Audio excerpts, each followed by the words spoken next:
Ini tentang menemukan kekuatan diri yang sejati. Apakah Anda pernah merasa bahwa semakin banyak yang Anda miliki, semakin hampa perasaan Anda? Kita hidup di era di mana kita dibombardir dengan pesan untuk terus mendapatkan lebih banyak barang, lebih banyak pencapaian, lebih banyak validasi. Tapi mengapa semua nilai lebih ini seringkali meninggalkan kita dengan perasaan yang kurang? Hari ini, kita akan membahas filosofi kuno yang memiliki jawaban untuk masalah modern ini. Stoic minimalism. Ini bukan hanya tentang seperti merapikan lemari, tapi juga merapikan pikiran dan hati. Luangkan waktu Anda 1 detik, jangan ragu untuk menekan tombol subscribe dan bergabunglah dengan komunitas ini. Dukungan Anda sangat berarti. Bayangkan hidup Anda sebagai sebuah ruangan. Ruangan ini bisa dipenuhi dengan barang-barang yang tidak penting, kenangan yang usang, dan ekspektasi orang lain yang membebani.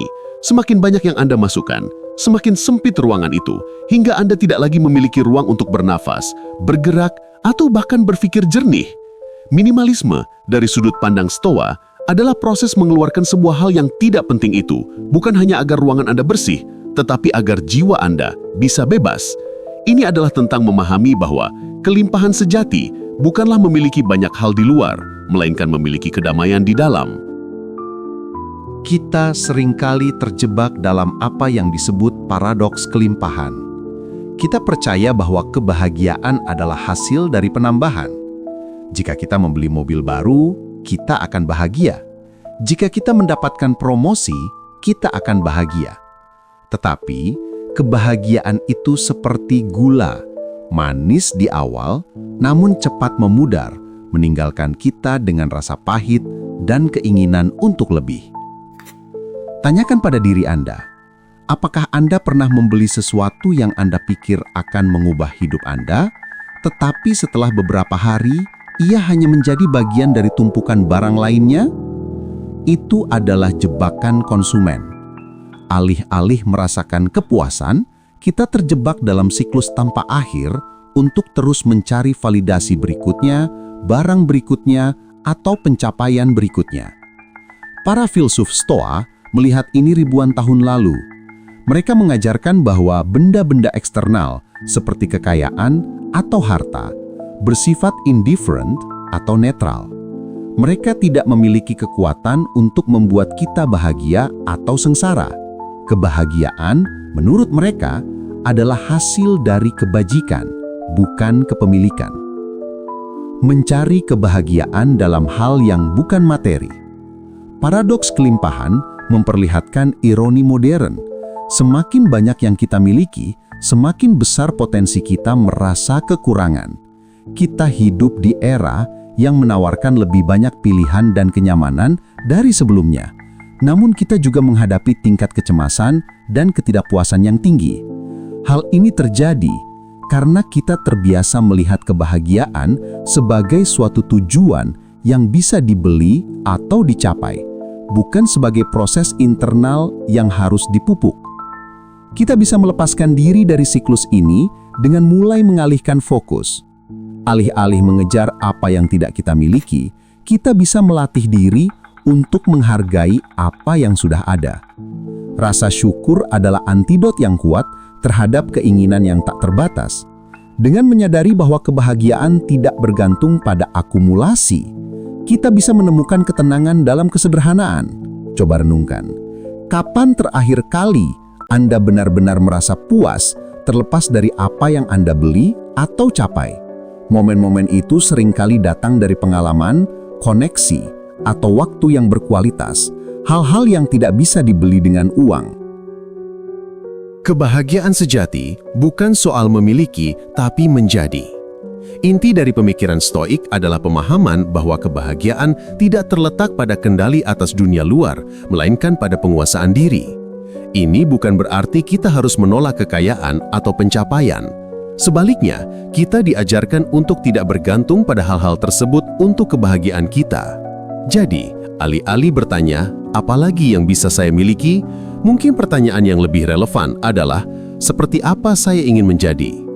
Apakah Anda ingin menjadi orang yang murah hati, berempati, atau berani? mengembangkan karakter dan kebajikan pribadi jauh lebih memuaskan daripada mengejar barang-barang yang akhirnya hanya akan menjadi usang. Dengan berfokus pada apa yang ada di dalam diri kita, kebaikan, integritas, dan ketenangan pikiran, kita bisa menemukan sumber kebahagiaan yang tidak akan pernah pudar.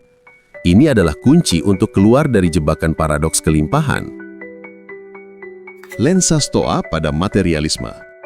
Mari kita lihat bagaimana prinsip-prinsip stoicisme menerangi jalan menuju kehidupan yang lebih sederhana.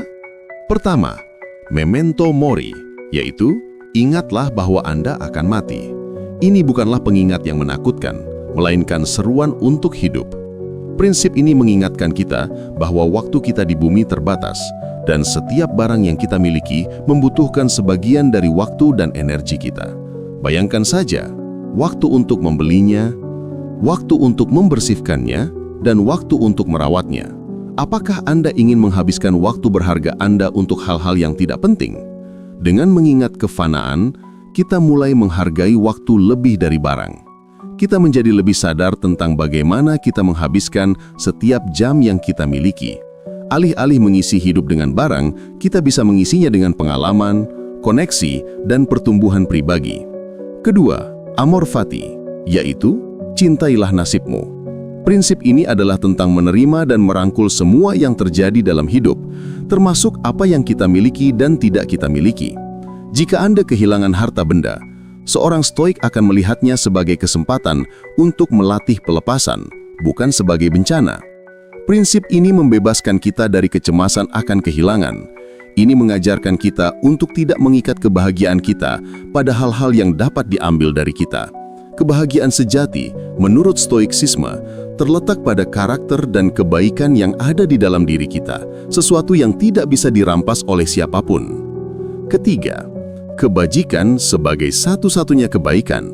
Bagi seorang stoik, satu-satunya yang benar-benar baik adalah kebajikan, yaitu menjadi bijaksana, adil, berani, dan berdisiplin. Kekayaan tidak membuat Anda menjadi orang baik, dan kemiskinan tidak membuat Anda menjadi orang jahat. Nilai sejati Anda tidak terletak pada apa yang Anda kenakan, di mana Anda tinggal, atau seberapa banyak yang Anda miliki. Nilai Anda terletak pada siapa diri Anda sebagai pribadi. Dengan berfokus pada pengembangan karakter, kita menemukan sumber kebahagiaan yang tidak akan pernah usang atau memudar, karena ia berasal dari dalam diri kita sendiri. Kami ingin tahu pendapat Anda. Bagikan pengalaman pribadi Anda dengan minimalisme di kolom komentar. Mungkin Anda memiliki trik atau insight yang bisa menginspirasi orang lain. Minimalisme sebagai praktik stoa. Minimalisme bukan sekedar tren estetika. Ini adalah manifestasi fisik dari filosofi stoik yang mengajarkan kita tentang kontrol diri dan pembedaan antara kebutuhan dan keinginan. Membersihkan barang, membebaskan diri. Ketika Anda membersihkan rumah, Anda tidak hanya membuang barang, Anda sedang membuang beban. Setiap barang yang Anda singkirkan adalah sebuah keputusan yang memperkuat kontrol Anda atas hidup Anda. Anda sedang berlatih untuk berkata, "Saya tidak membutuhkan ini untuk merasa lengkap." Ini adalah pembebasan. Proses ini melatih pikiran untuk tidak bergantung pada hal-hal eksternal untuk kebahagiaan atau rasa aman. Ini adalah latihan praktis dalam pelepasan, sebuah prinsip inti stoikisme yang membebaskan kita dari cengkeraman benda-benda materi. Mengurangi kekacauan fisik, meraih ketenangan mental. Pernahkah Anda merasa kewalahan karena terlalu banyak pilihan? Bayangkan lemari pakaian yang penuh sesak. Memilih pakaian bisa menjadi tugas yang melelahkan. Namun ketika Anda hanya memiliki beberapa potong yang Anda sukai dan sering Anda pakai, keputusan itu menjadi mudah. Hidup menjadi lebih fokus dan disengaja. Minimalisme mengurangi kekacauan mental yang disebabkan oleh kelebihan pilihan dan kepemilikan.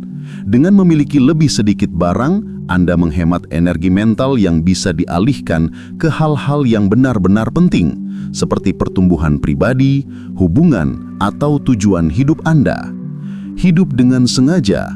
Minimalisme ala Stoa adalah tentang hidup dengan sengaja. Ini adalah tentang memilih apa yang benar-benar penting dan meninggalkan sisanya. Ini bukan tentang hidup tanpa apa-apa, melainkan tentang memiliki yang esensial saja. Dengan cara ini, Anda dapat mengalihkan waktu, energi, dan sumber daya Anda ke hal-hal yang benar-benar bermakna, hubungan, kesehatan, dan pengembangan diri. Minimalisme bukan tentang menolak kekayaan, tetapi tentang menolak pemikiran bahwa kekayaan adalah sumber kebahagiaan. Pada akhirnya, minimalisme bukanlah tentang hidup dengan sedikit, tetapi tentang hidup dengan lebih banyak hal yang penting. Ini bukan tentang menghilangkan kenikmatan, melainkan tentang menemukan kenikmatan yang lebih dalam.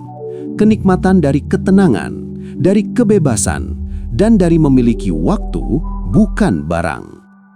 Tidak perlu langsung membuang semua yang Anda miliki. Mulailah dari hal kecil. Mulailah dengan satu ruangan, satu laci, atau bahkan satu kebiasaan. Tantang diri Anda untuk membedakan antara kebutuhan dan keinginan. Lihatlah bagaimana seiring berjalannya waktu, kekosongan di rak Anda akan diisi oleh kedamaian di hati Anda. Setiap barang yang Anda lepaskan akan membuka ruang untuk hal-hal yang benar-benar penting. Dengan memulai dari langkah kecil, Anda membangun momentum dan membiasakan diri dengan pola pikir yang berfokus pada apa yang esensial. Perjalanan menuju hidup yang lebih bermakna dimulai dengan satu langkah kecil.